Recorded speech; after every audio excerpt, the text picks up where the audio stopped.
America's center of power changed, and with it, the dynamics of the political landscape.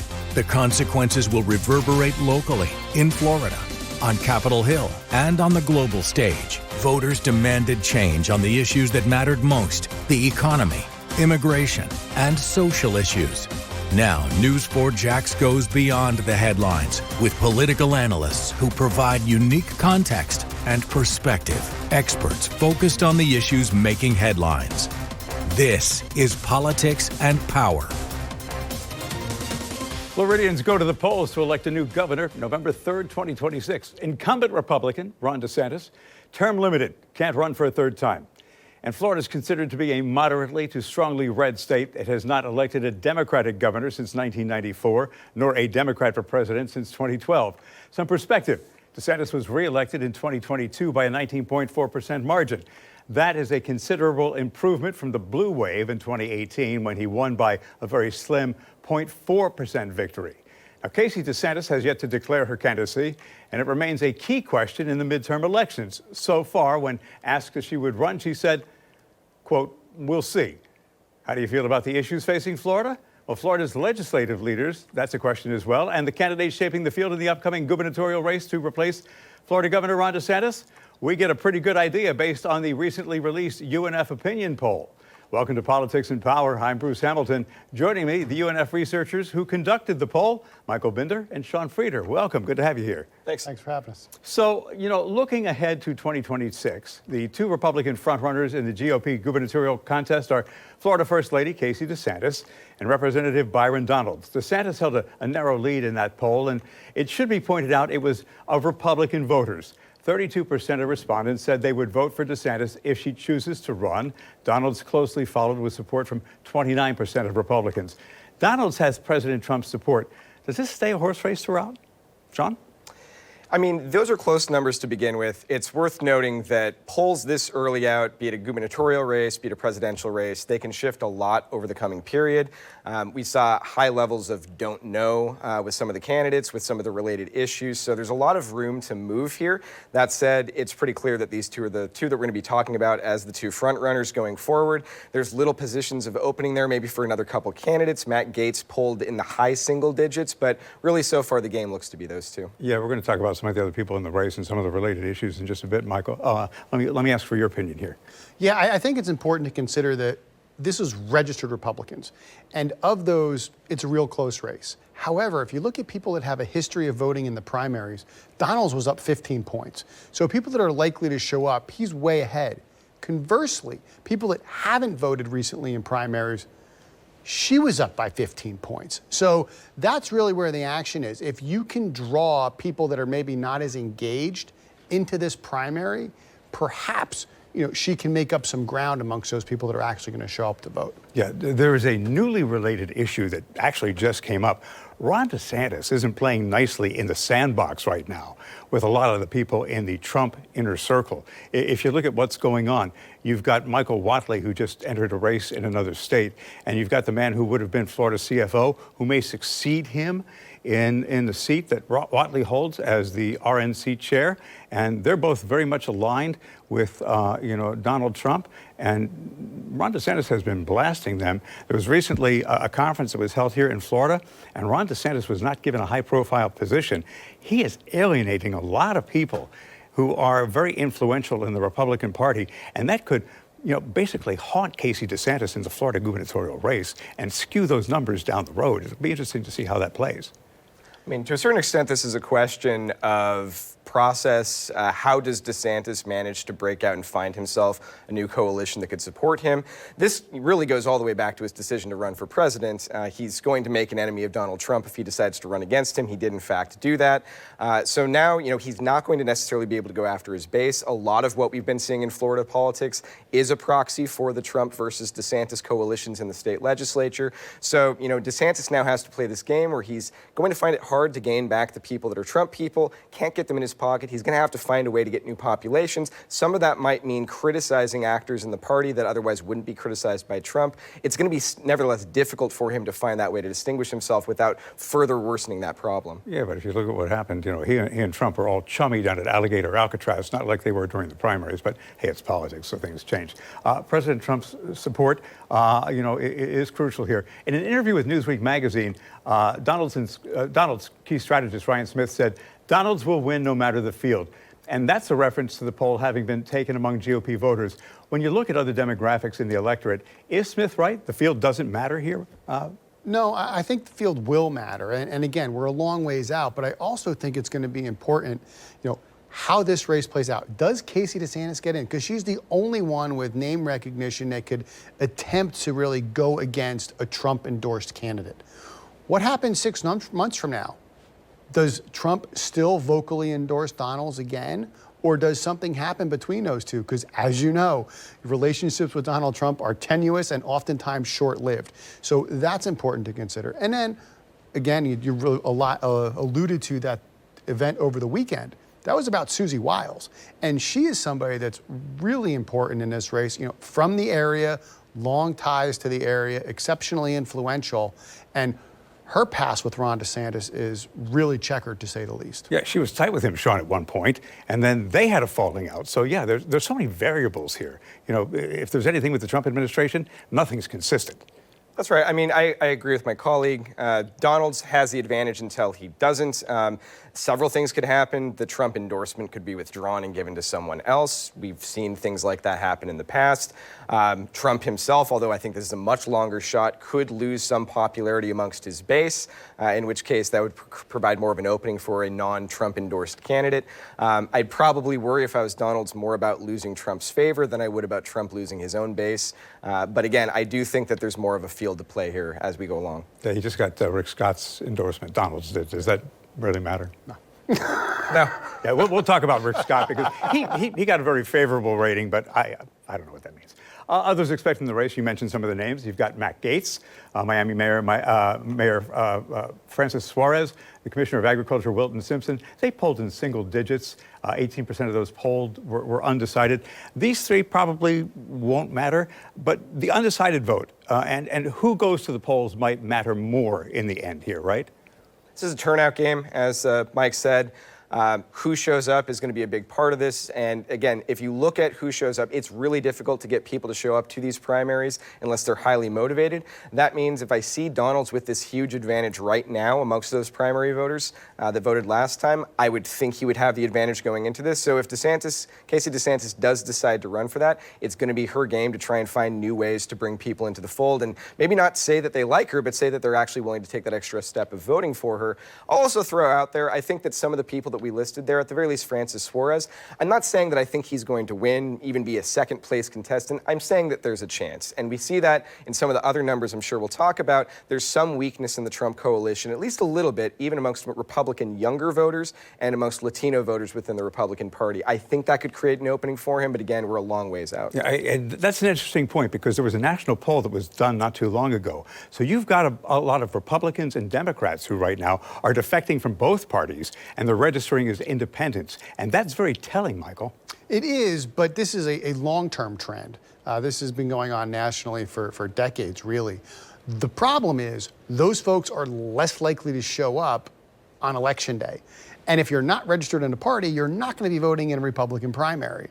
And as much as Florida used to be a purple state, and yes, there's talk about maybe this being kind of a blue wave midterm election for Democrats, this is a Republican state. And the action is really going to be in that August primary. And if you're not motivated to show up or you're not registered as a Republican, you're not going to have a say. And this all kind of pre-assumes that Casey's ultimately going to run.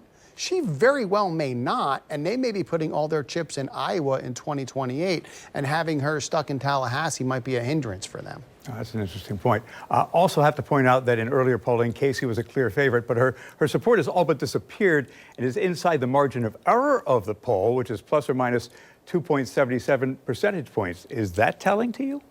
I mean, one thing we could talk about is seeing, what would potentially affect those numbers. One potential is the Hope Florida issue. We'll talk about that scandal. But that's something that's happened since those numbers. That could be an explanation for the drop. Another explanation is just, again, high variability in an early period well before voting actually takes place, before campaign commercials hit and people have a more stable idea of what they're going to do. This could be very random variation. I think it's a combination of that, maybe with some luster lost with Hope Florida. You mentioned Hope Florida. Casey DeSantis received extensive media coverage concerning Hope Florida.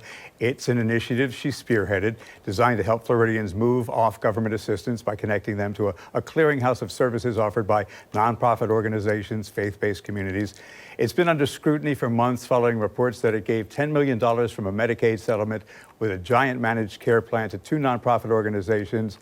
They then directed the taxpayer dollars to a political committee that was chaired by the governor's then chief of staff to a campaign against a proposed constitutional amendment that would have legalized recreational marijuana, could have influenced voter opinion because, oddly enough, the UNF survey found that 63% of GOP respondents said that they'd never heard of the Hope Florida Foundation. 23% indicated a favorable opinion, just 6% unfavorable. So the fact that a lot of people hadn't heard of Hope Florida is very interesting here. Yeah, I think that's real telling that something that was so important for maybe folks that do this for a living and communicate about it or pontificate on it, the regular average Republican voter, either they heard about it and forgot about it, didn't care about it, never heard about it at all, wasn't important to them. I think that's really telling about how impactful that may have been. And if we're talking about maybe why her numbers have slipped, I think we might be looking at Donalds getting a Trump endorsement really being the driver, as opposed to this scandal that even you just retelling it takes a lot of steps, and that's really boiled down to a base decision. I'll also just add on that with Hope Florida, this is something that the media right now has driven the narrative on this. At some point in the campaign, if DeSantis decides to run, the Donalds dollars will be running the narrative on this. This will turn into campaign advertising. If the media is against you in a Republican primary, that almost might be a good thing. If one of the two major candidates in a Republican primary is against you and driving that, I could see a lot of those people who haven't heard of it start to turn their mind at least a little bit. And it is a very complex and very convoluted issue. So the American public's got a very short attention span. I don't know that they're going to want to grasp what's going on. I mean, they can barely understand a lot of the things that are going on at the national level. But if the Donalds campaign decides that they want to make an issue of it and try and simplify it and drive it home and implicate that there's this big scandal that's going on, that could change the whole complexion of things for Casey DeSantis. Sure, it certainly could. And again, if you're asking me to bet today if she enters the race, I might say no. But if she does get in, it could be, if you like watching this stuff from an observer's point of view, it could be a popcorn. That would be my bet as well. Right. And you're right. They may decide, as a couple, it's more important to put all their eggs in the Iowa, if it's even going to be Iowa. Sure. At this point, because there's some conjecture that there's some states that are deciding that they should be the first to have caucus. Again, something that's been going on for decades. Right. Yeah. Nothing new here. There's nothing that's a constant anymore, which, as somebody who's watched presidential elections for so many years, as have you, you're like, what's going on in the world? And then you've got the whole redistricting battle that's going on. There are just so many different factors now that everything we know seems to be just going out the window. The poll also gave us a pretty good idea of what issues concerns Floridians the most. They generally support eliminating property taxes. 63% of homeowners are in favor of the move. That may be so, but state lawmakers put the brakes on Governor DeSantis' plans to eliminate them, which is really interesting because lawmakers in Tallahassee said no way. Real estate brokers here said, look, this isn't a good idea. It's not in the fiscal interest of this state to go ahead and do that. People don't understand, what these taxes do to fund things in the state. Again, a very complex issue. It's not as simple as get rid of the property taxes and boom, we can take care of budget issues. Well, if you like the police and you like schools, you really want to keep property taxes because those are 1A and 1B as far as funding that property taxes take care of. That is more than half of the budgets in Jacksonville and across all the localities in Florida. Those two constituencies have a lot of support across both parties, across parents, across citizens. Where you fill that money in is an unanswered question, and that's one of the reasons that the legislature said, sure, we can get rid of property taxes, but how are you going to replace paying for those things? And Ron didn't have an answer for that. Nobody had an answer for that, because $40 billion, roughly what we took in last year as a state in local property taxes, is an enormous sum of money. And it's interesting because, the state Doge is coming in here right now, trying to take a razor to, Jackson. I don't know what they're looking for, because this is from the Department of Redundancy Department, because we've got a city Doge, you've got state Doge, but they said the millage rate is too high based on this and this and this, but prices have gone up. The cost of services have gone up. Everything's become so political, you don't know what's going on. You have the lowest millage rate in the state. Right, right. What kind of game is being played? Everything has become politics. And, Ron's playing DeSantis is playing a political game with what he wanted to do on property taxes. And he's preying on people's economic disadvantages right now and thinking it was going to work in his favor. And the state lawmakers were like, we're not going to play that game. It's telling that in the poll, we asked also not just whether they support reducing the property taxes, but we also provided the context of, this would have that immediate impact on law enforcement, on education, and, we still got the numbers that we did. So, voters, the public generally are willing to vote themselves less taxes. That's an easy question. Put in some context, that usually gives them some more to play with and have to think about. But, the fact that they're still biting on this means that, it's what we know about human behavior in these polls to begin with, which is that people don't usually think proactively, they think retroactively. We saw in the issues, education and crime are listed as relatively low concerns right now.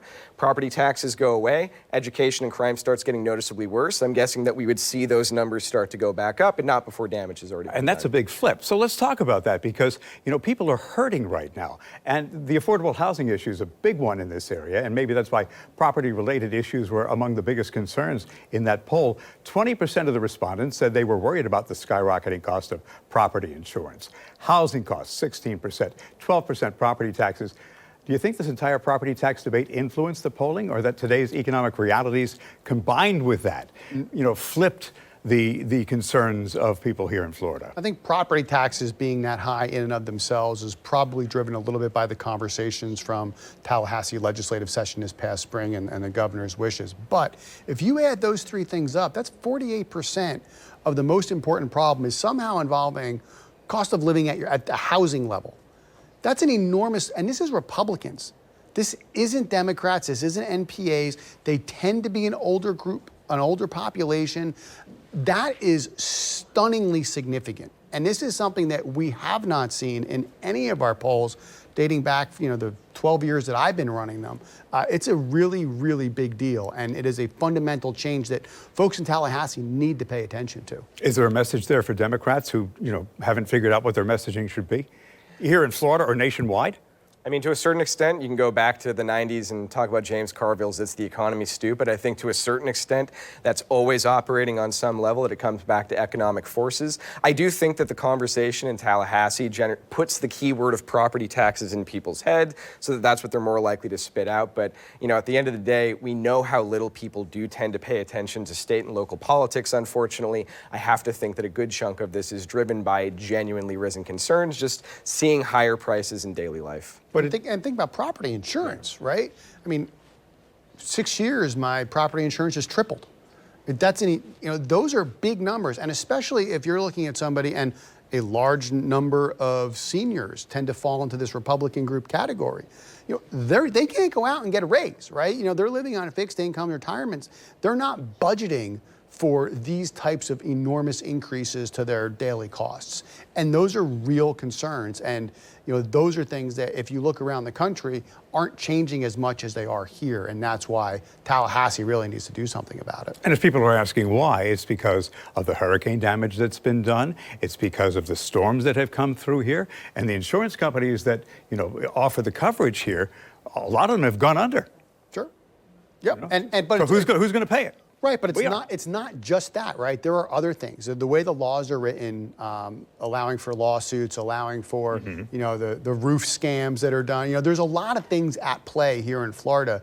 I forgot about the roof scams, yeah. Right, that really make it harder to keep those insurance numbers down. And as you get skyrocketing property values and skyrocketing costs of housing, to rebuild those things, those prices go up too. But it's interesting now because the cost of housing, we just did a story this morning, is actually coming down, and things right now are turning in the buyer's favor and not in the seller's favor. So it's interesting to see whether or not some of those other costs are going to mitigate and where some of these concerns are going to change. That might be true compared to 12 months ago. Right. But compared to 5 years ago, right, everything is up at least 50%, sometimes more. Not to mention that we're also in a cloud of uncertainty right now. I mean, with the tariffs happening, the impacts at national, state, and local levels, business leaders might not like simply the uncertainty of that. So I think some of the damage that is yet to come, we haven't seen that. We will see more of that. If Trump commits more to the tariffs, we might see it pull back if he decides to commit less to them or deals are struck. But, we are in sort of a holding phase right now, and this could go in either direction. And there are some people who firmly believe that if he does not pull back, that we could face a recession. And that just exacerbates this whole problem. Yes. Yeah, I mean, nobody knows where we're going to go. Nobody knows what Donald Trump is.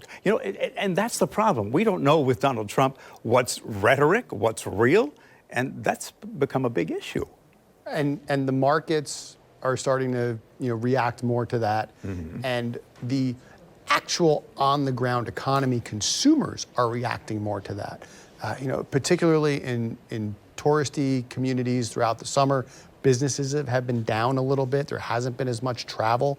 Certainly not in Florida. We've suffered from the lack of Canadian visitors over the past winter, and we're going to be seeing more of that. These are all things that slow down that economy and create more problems going forward. In fact, I saw jobs reports this morning that they said, look, this cycle of losing jobs may be a longer-term thing than they believe, may go on for as much as 5 years. And that's not going to help with economic stimulus either. I mean, jobs report produces lower numbers. We saw the head of the BLS getting fired, presumably on the steam of those lower numbers over the weekend. And that creates its own problem. If you have someone that is fired when the jobs report comes out, the next time the jobs report comes out, maybe analysts don't believe that the BLS numbers are as accurate as they've been for decades before that. So, again, it creates this uncertainty, and uncertainty is ultimately bad for business. And then we wonder about the integrity of all these numbers, and people around the world start wondering about the integrity of what the U.S. is doing. It's a domino effect. And not a good one. No, not a good one at all. But on the ground, people will know, right? Consumers know. If you're buying a house, if you're writing checks for your mortgage, that your property insurance rates are going up. That costs are higher at the grocery store. That maybe you're out of work and you can't get a job as easily, or maybe your sister or your brother is out of work. Those things, whether or not a number from D.C. says it or not. And those things can really undermine a political movement or an administration. And I think that's why if you look at some of the national polls that are coming out, people are starting to say, look, these tariffs that are being imposed by the Trump administration are affecting us at the grocery store, are affecting us when we buy cars, are affecting us when it comes to finances, are affecting us with our 401k plans, are affecting us with our financial futures. I think people are starting to recognize, and they're not buying into some of the, the tariffs are good for the economy BS that we're getting from the president. And as Mike has said a few times now, we've seen these kinds of politics in the past for decades. I think it's manifesting itself in different ways now. But, I think the general point we find is people have been frustrated with the way that governance is run at the state, local, and national level for a long time. It's part of the reason why we find that in midterm elections, the party of the president that was just recently elected usually does more poorly. It's a reason for Republicans to be concerned again in 2026. But we've seen, this general frustration manifest before. We're seeing it manifest again now. Again, I don't necessarily think it manifests in low approval numbers amongst Republicans for Trump. We saw that he still enjoys very high approval numbers for Republicans. I think it manifests amongst Democrats, maybe changing a little bit, but there's not much room to change. It's really independents that might be that thing that just flips us narrowly back and forth between Democratic and Republican administrations. Look, you've got some MAGA Republicans who are starting to say, whoa, what's going on? When you have Laura Loomer questioning the president, you got to wonder what's going on. We'll see how long they stay out of the fold if they get brought back in. Like I said, nothing stays anymore. Let's talk about the immigration issue. You did the survey after Alligator Alcatraz opened. When asked if they approve or disapprove of the way immigration laws are being enforced nationally, 59% said they strongly approve, 12% said they strongly disapprove. When asked if immigration law in Florida has gone too far, 17% said it has, 25% said it has not gone far enough. 54% said it's just right. And on the issue of community searches in their area, if those are here illegally, 53% were strongly in favor, 12% strongly opposed. Michael, what's interesting here is that there is a great deal of support for the immigration initiative in Florida. I remind people this poll is taken among the Republican base, but nationwide, polls indicate a majority of Americans have concerns, and it's caused the president's favorability numbers to drop. Why the dichotomy? Well, Republicans are all in on this issue, and that's the big reason why. You know, as you talked about earlier, people are registering in greater numbers in independents. Well, as that, Republicans are a smaller share of the overall electorate. So while you could have enormous support among this small base, Democrats are opposed to it and independents are really shifting away from it. Those are things that indicate and show that the overall numbers may not support it, but that base is all in. And in Florida, where you have supermajorities of Republican control in the state House and the state Senate, Republican governors and Republican cabinet members, that's in a lot of ways really all that matters. And we're seeing they still support these issues. And some think we haven't gone far enough. Even when they hear reports about, these people not getting due process, people being arrested illegally, American citizens being detained, with people having heart issues, not being able to get medical care in there, with people having to clean fecal matter out of toilets and going on hunger strikes, and DHS saying, no, there's no hunger strike. I mean, they just don't believe the narrative coming out of there? I mean, I think that that's generally the case. If we look at another question that we asked, which was, generally about Kilmar Abrego Garcia, is about people that, if you're in the situation where someone that's a legal resident of the United States has been incorrectly deported to another country, would you support that? Most Republicans say that they wouldn't. So this is not really disagreeing, I think, with the values as much as this is disagreeing with the basic facts and characterization on the ground. I think you might see that in some responses from the Republican base about Alligator Alcatraz. I think the other thing to bring in from the poll there, and you see this consistently in the numbers across several questions in the poll, is I wouldn't talk too much about this, but there's chips in the Trump base armor, namely Republican youth and Republican Latinos. Now again, majority of the youth amongst Republican base supports Trump. Majority of Latino Republicans support Trump. But those numbers are noticeably lower amongst those two groups. And especially for Alligator Alcatraz, you see those numbers lower. It means that there's maybe limits to how far you can push on some of these immigration initiatives without losing some of the people, younger men, Latinos in Florida, particularly Cubans, that were part of that coalition that got such high numbers for DeSantis and Trump in the first place here in Florida. What's it going to take to open people's eyes to reality? Well, I mean, I think your definition of reality is important to understand, right? There are a large number of people who say, okay, they're here illegally, they're criminals, maybe not understanding that these are civil violations in the vast majority of cases. Many of these people that are here illegally came legally, had TPS status, and now it's been revoked, so now they got to go. Or they're in the process of applying for some type of status, or they've just overstayed a travel visa, right? A lot of those folks fit that category. But if you want to see the numbers turn, and this is horrible to say, but ultimately what's going to happen is something bad's going to happen at one of these places. And I'm not talking about a single event where somebody dies. That's happened already. I'm talking about a hurricane coming through. And they're not ready for it, by all counts. It's a tent city.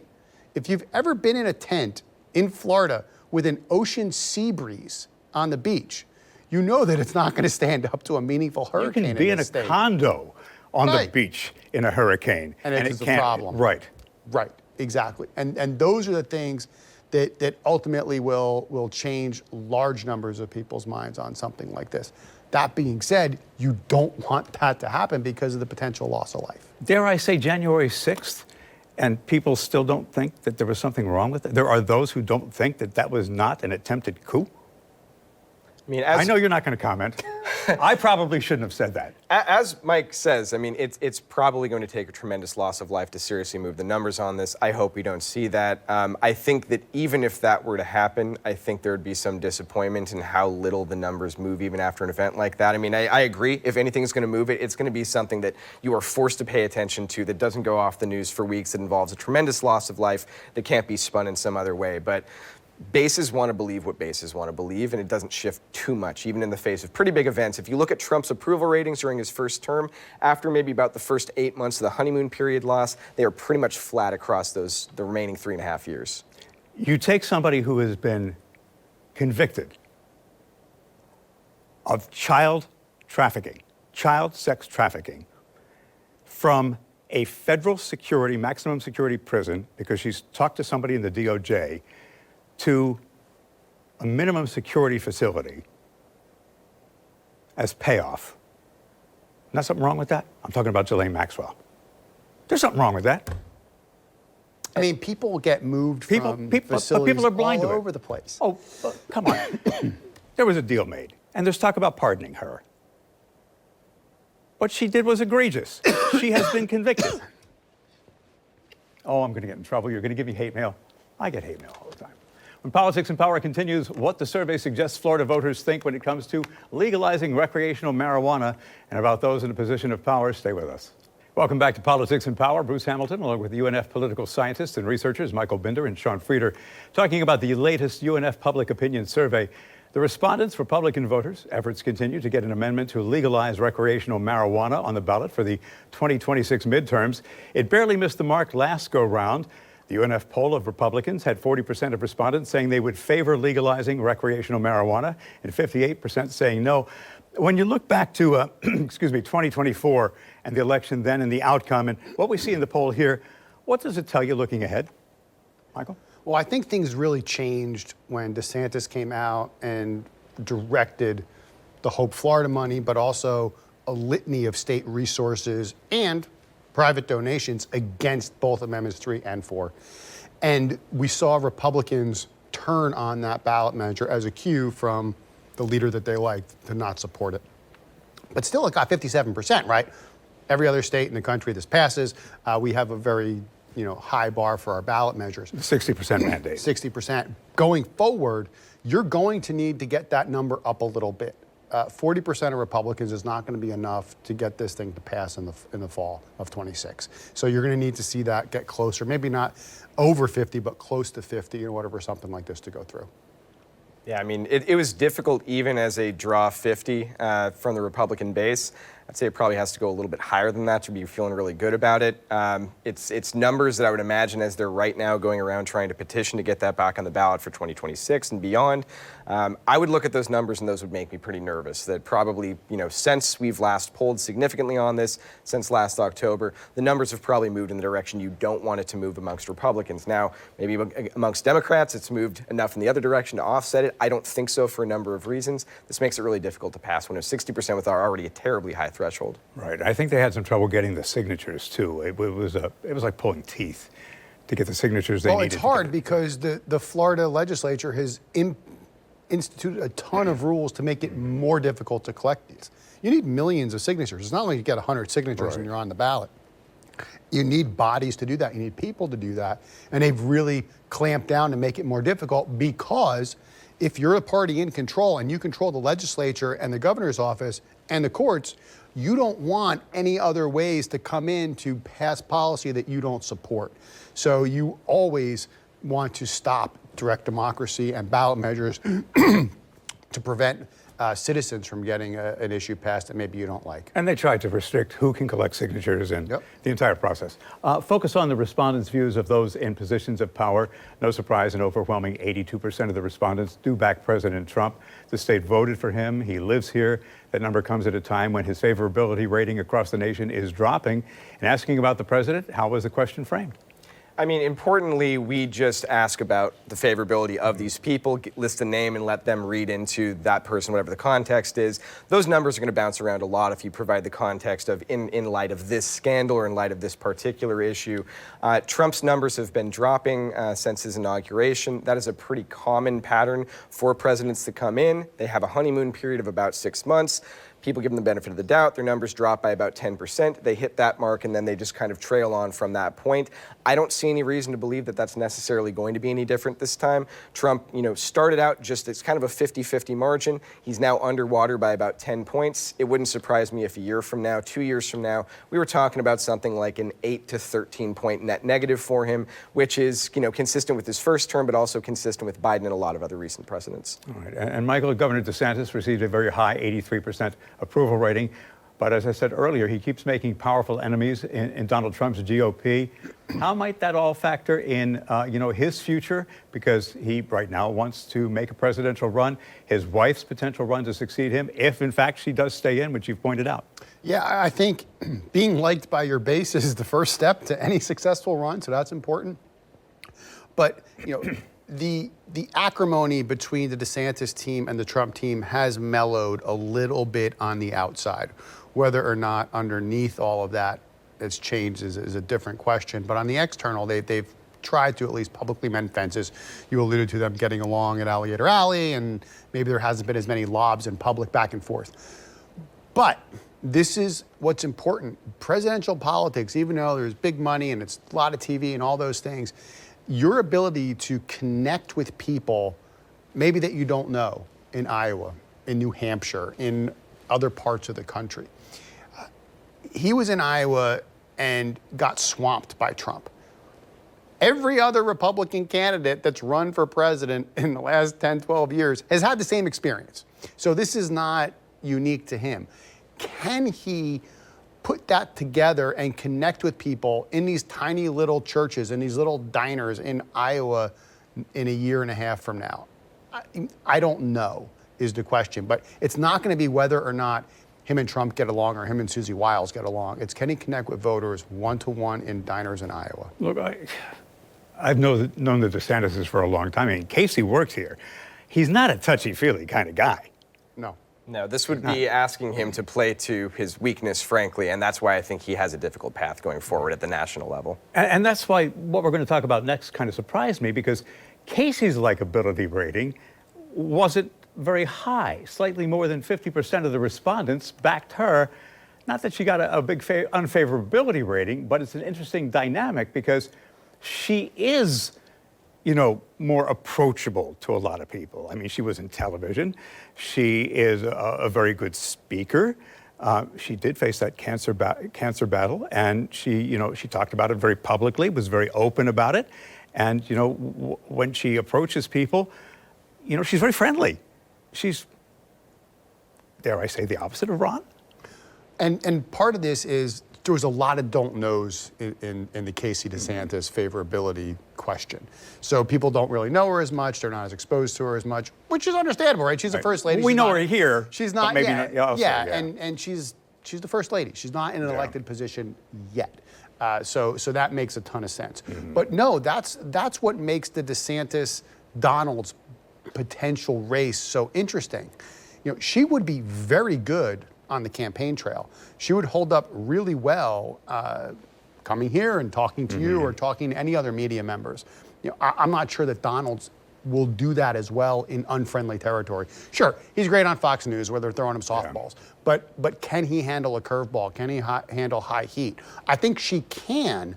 I don't know that he could, and I think that's why people are so interested in that potential, because she could really shine in a campaign. Yeah, and I think that she could hold Ron up on a national stage. And in fact, she did many times when he ran last time, Sean. I mean, in his first run, that commercial with her in it was one of the most iconic commercials from the 2018 campaign. So she's played this role in the past. I'm interested in seeing what happens when the haven't heard ofs do turn into favorables or unfavorable. I do think this is the dynamic you've got. On one hand, her charisma could put her at or above DeSantis levels on one hand.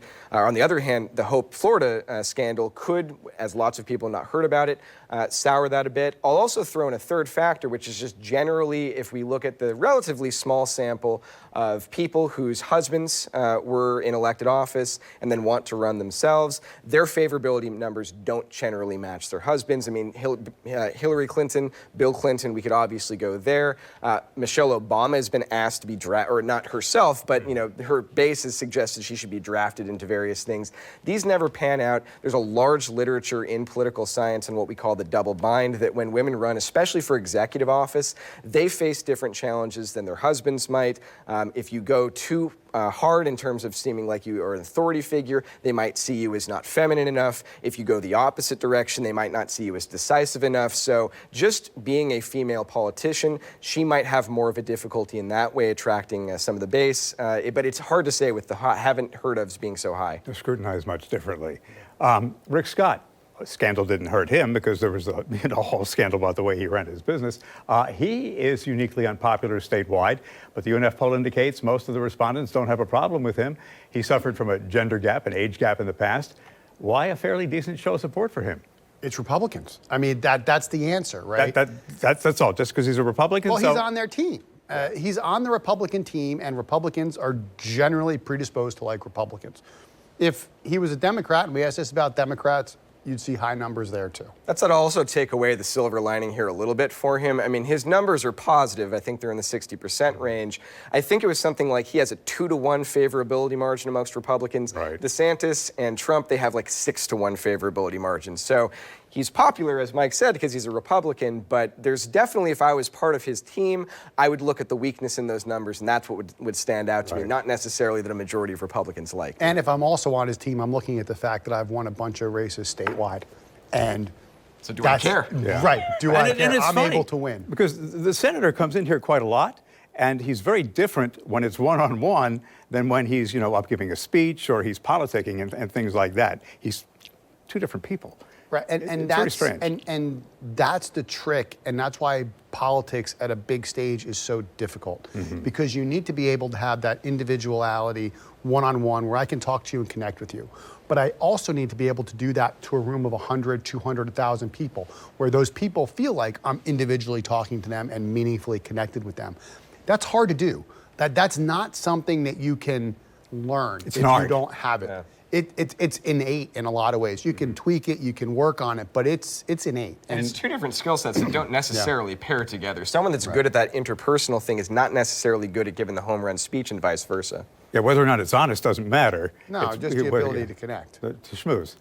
Connect. Yeah. Connect. So in looking at the survey overall, what does it tell you about the thinking of Florida's Republican voters? And then we'll wrap this up. I mean, I think they're generally happy with the direction of the party. They are clearly in kind of the Trump policy-driven world and supportive of that. But if you're looking at this for concern, costs of whether it be property insurance, whether it be homeowners, property taxes, or whether it be just cost of living writ large, those are real issues that are bubbling up among the base. And it doesn't really appear to me that the Republicans are paying enough attention to that in Tallahassee to quell that concern amongst the Republican base.